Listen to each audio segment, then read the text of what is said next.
Well, hello there. Welcome to the CDL Testing Services online school about turns. Today we'll be talking about turns at truck stops, fuel islands, customer lots, parking lots, and while entering and exiting the above-mentioned locations. Statistically, these are the most likely locations for a driver to have a collision or accident. Most accidents occur at docks, parking lots, and truck stops. Why? First, there's space. There are a lot more vehicles per square foot of space. It's very congested. Then, of course, there's speed. The traffic speed is not fast compared to highway speeds, but it can be too fast to react with the space available, and it's not a controlled speed. And then, of course, there's sight. There's so much going on that it's difficult to observe everything that is happening around you. And most importantly, fatigue. Generally, when you go into these places, you have been working all day and you are ready to rest, or trying to get finished for the day so you could let your guard down. Imagine it is an event where hundreds of people are trying to get to the same place at the same time. You would have to take extra precautions so that you do not get pushed down and trampled. The same thought processes must go on here. When you're in a truck stop or parking lot, your chances of being pushed into a collision are extremely high. You have to take extra precautions to keep this from happening.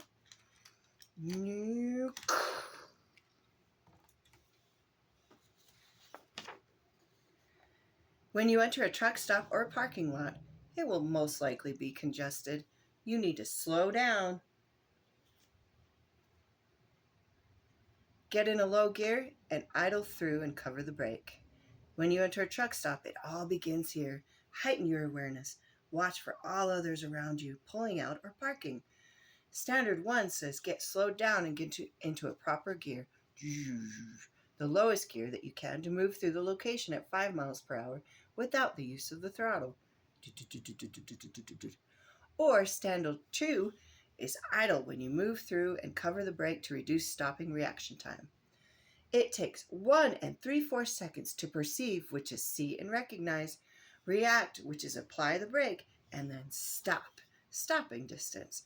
At 5 miles per hour, you are traveling at 7 feet per second. The way to determine this is to take the speed you are traveling, divide that in half, and add the two numbers together. So 5 miles per hour divided by half is 2.5, plus the 5 miles per hour is 7.5 feet per second. In 1 3/4 seconds, you will have traveled 13.125 feet by the time you get stopped. If you are at 10 miles per hour, that is 26.25 feet. By covering the brake, you just might be able to get stopped before you actually hit or get hit. Good job.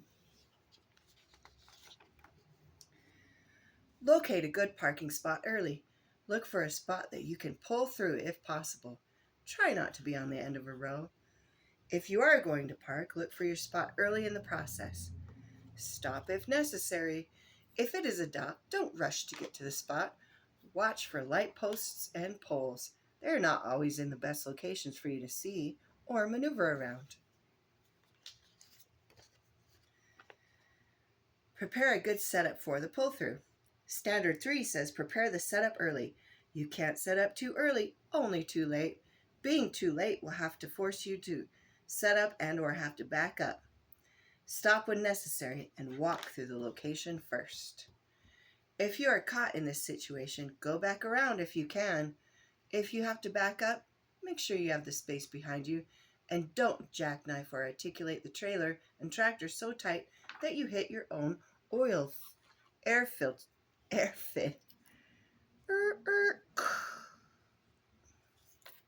bad.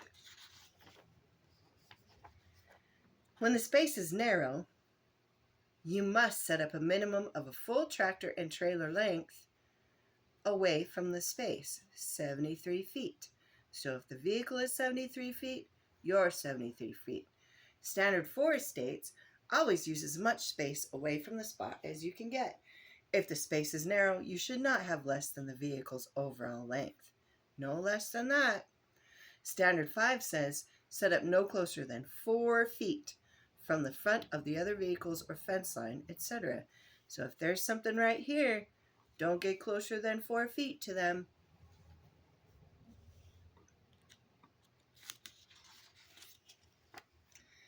You will need to align the fixed and moving reference to start your turn, your vehicle length, and more. Just as in any turn, you need to align the references.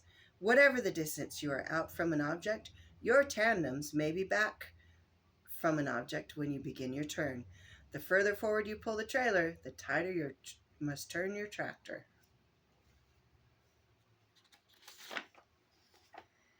Turn sharply and hold the turn, forcing the pivot of the trailer tandems in front of the space. Your purpose is to force the pivot of the trailer tandems on the gap line of the space. Generally, it will take you 1.5 to 2 spaces past the space you are turning into to get the vehicle back in front of the space you are attempting to get in. This is an average of when you begin your turn. It all depends on the length of your tractor and trailer and the distance you are away from the space.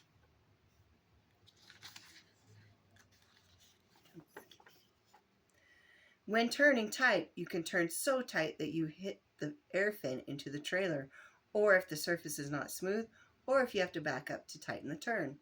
Pay attention to all of these things when you begin the turn, and remember that if you have to back up, do not jackknife so tight in reverse that you hit your tractor fin.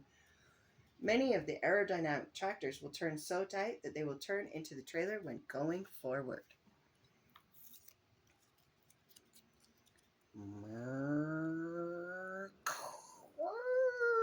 That was bad. Excuse me. Be careful of trailer overswing. The further your tandems are slid forward, the more your trailer will overswing.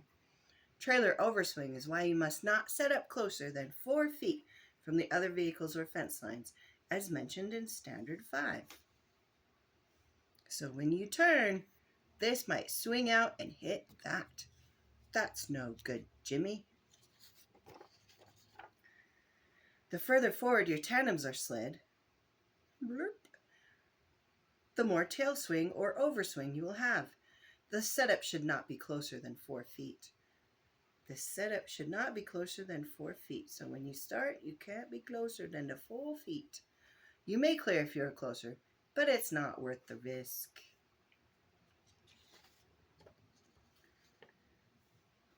Stop before you commit the vehicle to the space. Stop. Be sure to get into the lowest gear and check the distances. Standard 6 is to stop before getting the tractor into the space. Standard 1 is to get back into the lowest gear that you can possibly do, and Standard 2 is to idle and cover the brake.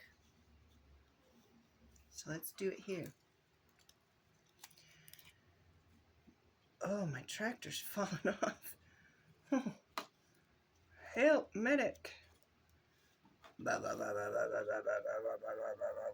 We didn't hit yet. Stop. Collaborate. Listen. And then check it out and pull straight forward.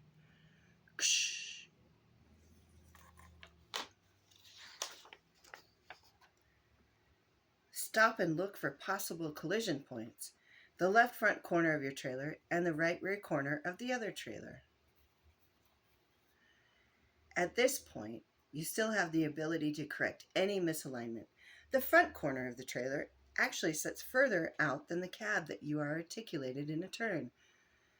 That is because the trailer is wider than the truck, and the kingpin is set in 3 feet, and that difference gives you a front corner overwide swing of close to 1.5 feet. Doesn't look like much here, but it could be 1.5 feet in a turn. Stop and look again.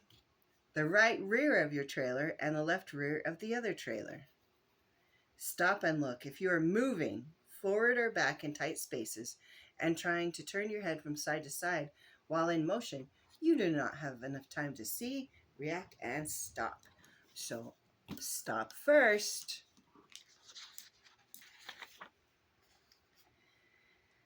Stop and look. If you can't see your trailer tandems, you will likely have a collision. Many times, a new driver may not have been trained or just have not realized that if their view of the tandems in the mirror is blocked or obstructed, that means if they continue to proceed forward, they will hit the object that is blocking their view.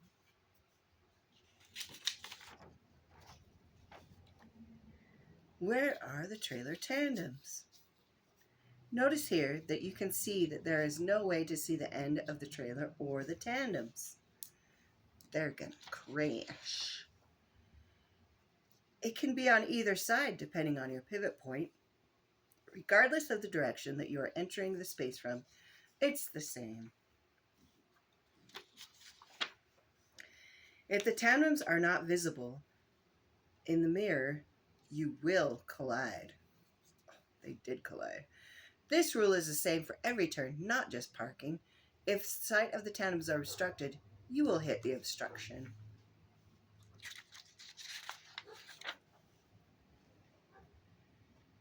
When the space is wider, you can set it closer because you have the ability to pull further forward before you begin the turn.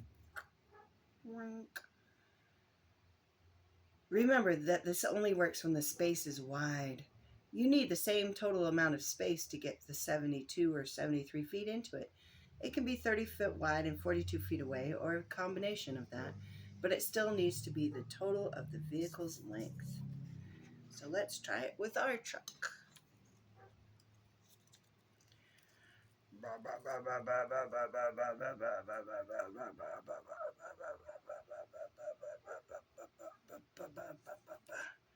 Perfect, except our trailer is still falling off the truck. We're gonna die. Just kidding. Sorry. This concludes the CDL Testing Services classroom video about turns. Remember, stop and look. And as always, put the pedal to the metal and keep on trucking, good buddy.